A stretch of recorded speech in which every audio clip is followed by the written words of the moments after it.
अपने अंतिम छोर को कैसे पूरा करेगी, इसका विज्ञान पिछले 4 अरब वर्ष पृथ्वी पर जीवन के लिए अविश्वसनीय रूप से सफल अटूट दौड़ रहे हैं। भविष्य लगभग इतना उज्ज्वल नहीं होगा, 10 से 26 वर्षों तक हो सकता है। पृथ्वी पर जीवन अरब वर्षों से अधिक समय से जीवित और फल फूल रहा है, लेकिन यह सब बदलने वाला है। सूर्य गर्म हो जाएगा, पृथ्वी के महासागरों को उबालकर और अत्यंत एक लाल विशालकाय बन जाएगा। कई और भयावह घटनाएं घटित होंगी, लेकिन पृथ्वी का अंतिम अंत सूर्य की लाश में गिरना 10,026 वर्षों तक नहीं हो सकता है। हवाई दृश्य दुनिया में भूमि पर सबसे प्रतिवर्ष हाइड्रोथर्मल सुविधाओं में से एक है। रंगीन चरम स्थितियों में रहने वाले विभिन्न जीवों के कारण होते हैं और सूर्य के प्रकाश की मात्रा पर निर्भर करते हैं, जो झरनों के विभिन्न हिस्सों तक पहुंचा है। इस तरह के हाइड्रोथर्मल क्षेत्र पृथ्वी पर जीवन के लिए सबसे अच्छे उम्मीदवार स्थान हैं। लेकिन जैसे जैसे समय बीतता जाएगा, भविष्य की आपदाएं पृथ्वी ग्रह को प्रभावित करेंगी। ये कट अवयव सूर्य की सतह और अंतरिक्ष भाग के विभिन्न क्षेत्रों को प्रदर्शित करता है, जिसमें कोर भी शामिल है, जहां पर परमाणु संलग्न होता है। जैसे जैसे समय बीतता है, कोर का श्रेय जहां परमाणु संलयन होता है फैलता है, जिससे सूर्य की ऊर्जा उत्पादन में वृद्धि होती है। जैसे जैसे सूर्य की आयु बढ़ती है, इसका कोर फैलता है और गर्म होता है, जिससे परमाणु संलयन की दर बढ़ जाती है। यदि सब कुछ विफल हो जाता है, तो हम निश्चित हो सकते हैं कि सूर्य का विकास पृथ्वी पर सभी जीवन की मृत्यु का कारण बनेगा। लाल विशालकाय चरण तक पहुंचने से बहुत पहले तारीखी विकास सूर्य की चमक को पृथ्वी के महासागरों को उबालने के लिए पर्याप्त रूप से बढ़ा देगा, जो निश्चित रूप से मानवता को मिटा देगा यदि पृथ्वी पर सभी जीवन नहीं है। सूर्य के आकार में वृद्धि की सटीक दर, साथ ही चरणों में इसके बड़े पैमाने पर नुकसान के विवरण अभी भी पूरी तरह से ज्ञात नहीं है। 1 और या 2 अरब वर्षों के बाद इसका ऊर्जा उत्पादन पृथ्वी के महासागरों को उबाल देगा। आज पृथ्वी पर समुद्र का पानी केवल उबलता है, आमतौर पर जब लावा या कोई अन्य अतितापित पदार्थ उसमें प्रवेश करता है। लेकिन दूर के भविष्य में सूर्य की ऊर्जा इसे करने के लिए और विशेष स्तर पर पर्याप्त होगी। इसके बाद अंतरिक्ष ग्रहों के बीच गुरुत्वाकर्षण अतिक्रियाएं उनकी कक्षाओं को परेशान करती हैं। कोणीय गति के संरक्षण के कारण ग्रह उन कक्षाओं में चलते हैं जो स्थिर रूप से करते हैं। कोणीय गति प्राप्त करने या खोने का कोई रास्ता नहीं होने के कारण वे भविष्य में मनमाने ढंग से अपनी अंडाकार कक्षाओं में बने रहते हैं। हालांकि यदि वे एक दूसरे पर परस्पर बल लगाते हैं और सूर्य एक सीमित मात्रा में लेता है, तो गुरुत्वाकर्षण और ज्वारीय बल विकासवादी परिदृश्यों को इतना अराजक बना सकता है कि इनमें से एक या अधिक ग्रह अतः बेदखल हो सकते हैं। इस बात की बहुत कम संभावना है कि पृथ्वी सहित प्रत्येक चट्टानी ग्रह बेदखल हो जाएं। जब कोई ग्रह पिंड बहुत अधिक मात्रा में गुरुत्वाकर्षण रूप से परेशान हो जाता है, तो उसकी कक्षा अस्थिर हो सकती है, जिससे इंजेक्शन जैसी तबाही हो सकती है या सूर्य में फेंका जा सकता है, जैसे कि HD 18,09,733 बी के लिए यहाँ सचित्र है।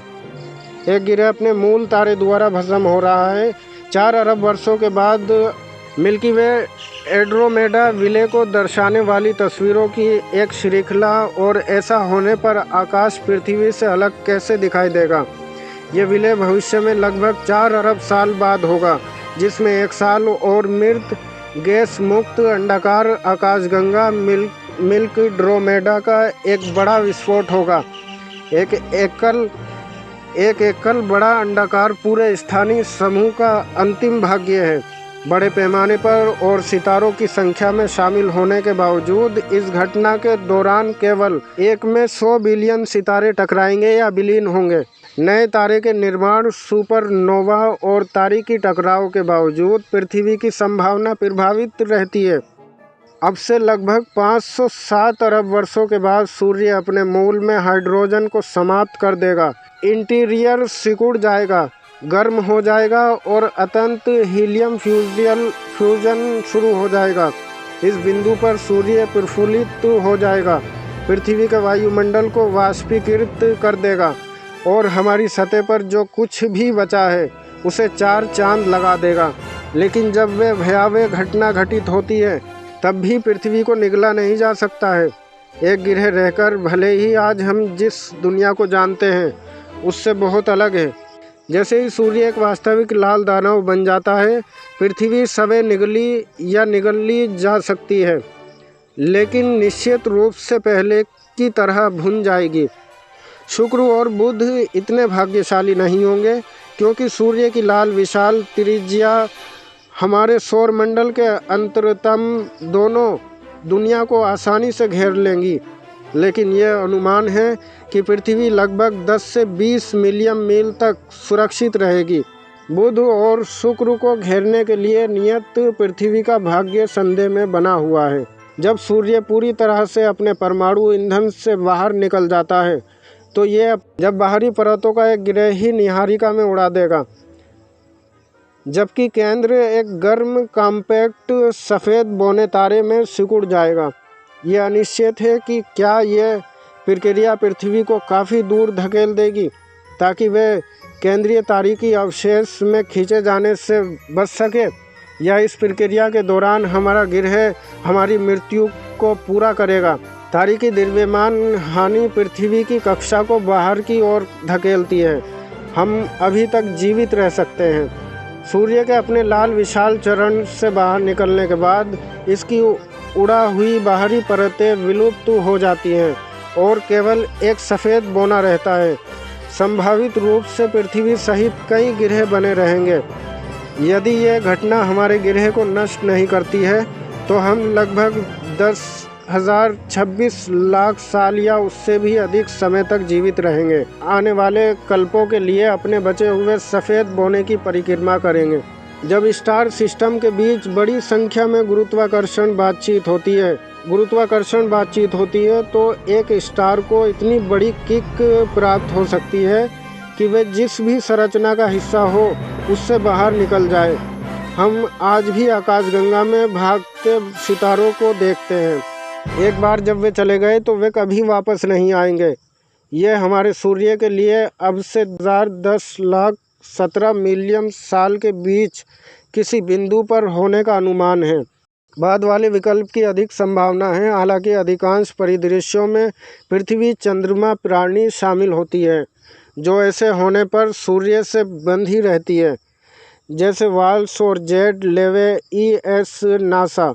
10,019 वर्षों के बाद बड़े पैमाने पर अंत क्रियाओं ने अधिकांश सितारों और प्राणियों को बाहर कर दिया।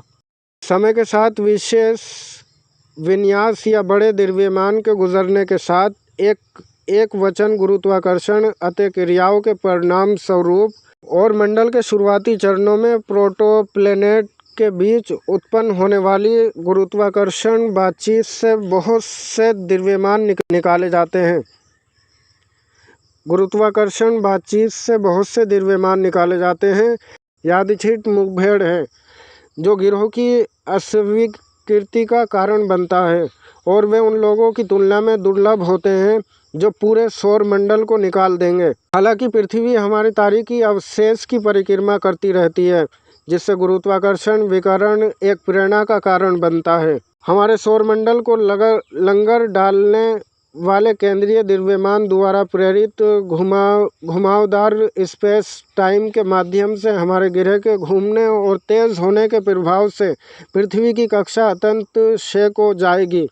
गुरुत्वाकर्षण विकिरण कारण ऊर्जा का ये नुकसान धीमा लेकिन स्थिर है और 10,026 वर्षों के बाद हमारे ग्रह की वास्तविक मृत्यु का कारण बनेगा। वर्षों के बाद जवार ग्रह को बुरी तरह से अलग कर देगा।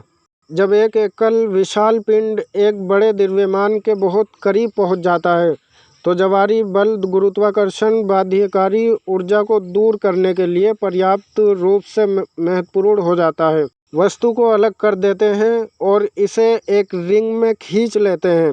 इससे पहले कि बारिश हो जाती है और सतह पर बस जाती है। अधिक विशाल शरीर सूर्य के अवशेष पृथ्वी पर 10,026 वर्षों में ऐसा कर सकते हैं। सूरज की काली बौनी लाश आखिरकार पृथ्वी की अवशेष राख को खा जाएगी। हमारा अंतिम अतीत सूर्य के काला बौना बनने के बाद यदि पृथ्वी के अवशेषों के साथ कुछ भी नहीं निकलता या टकराता है तो अत्यंत गुरुत्वाकर्षण विकिरण हमें समर्पित कर देगा, अलग हो जाएगा और अत्यंत हमारे सूर्य के अवशेष द्वारा निगल लिया जाएगा। केवल दुर्लभ पृथक बेदखल गिरह अधिक समय तक बरकरार रहेंगे। दुष्ट गिरहों में विभिन्न प्रकार के विदेशी मूल हो सकते हैं, जैसे कि कटे हुए सितारों या अन्य सामग्री से या सौर मंडल से निकाले गए गिरहों से, लेकिन बहुमत स्टार बनाने वाली नीहारिका से उत्पन्न होना चाहिए।